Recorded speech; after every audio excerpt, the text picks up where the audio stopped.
ओम श्री गणेशाय नमः। कार्तिक मास महात्म्य कथा अध्याय 14।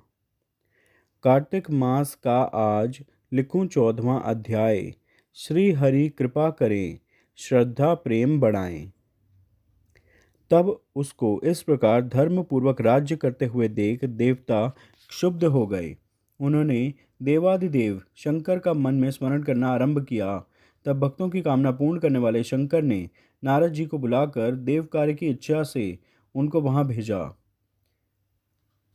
शंभु भक्त नारद शिव की आज्ञा से देवपुरी में गए।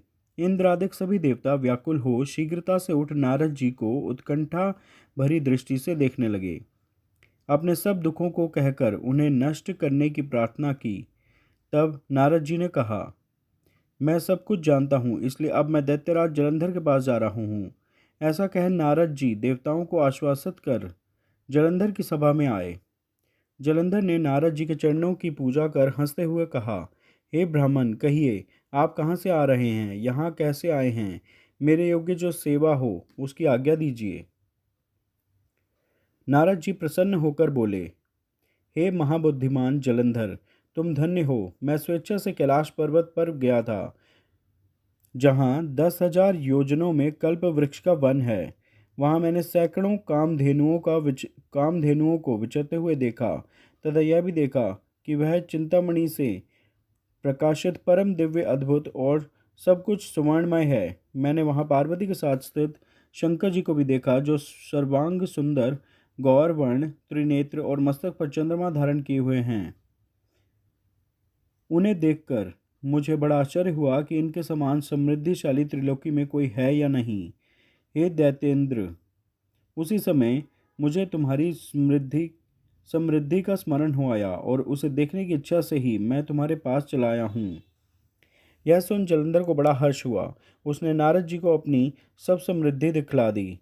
उसे देख नारद जी ने जलंधर की बड़ी प्रशंसा की और कहा कि निश्चय ही तुम त्रिलोकपति होने के योग्य थे। ब्रह्मा जी का हंसयुक्त विमान तुम ले आए हो, और दैलोक, पाताल और पृथ्वी पर जितने भी रत्न आदि हैं सब तुम्हारे ही तो हैं।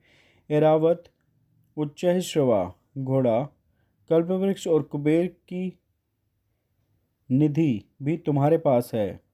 मणियों और रत्नों के ढेर भी तुम्हारे पास लगे हुए हैं। इससे मैं बड़ा प्रसन्न हूँ, परंतु तुम्हारे पास कोई स्त्री रत्न नहीं है। उसके बिना तुम्हारा यह सब फीका है। तुम किसी स्त्री रत्न को ग्रहण करो। नारद जी के ऐसे वचन सुनकर दैत्यराज काम से व्याकुल हो गया। उसने नारद जी को प्रणाम कर पूछा कि ऐसी स्त्री कहाँ मिलेगी जो सब रत्नों में श्रेष्ठ हो। नारद जी ने कहा, ऐसा रत्न तो कैलाश पर्वत में योगी शंकर के ही पास है। उनकी सर्वांग सुंदरी पत्नी देवी पार्वती बहुत ही मनोहर हैं। उनके समान सुंदरी में मैं किसी को नहीं देखता।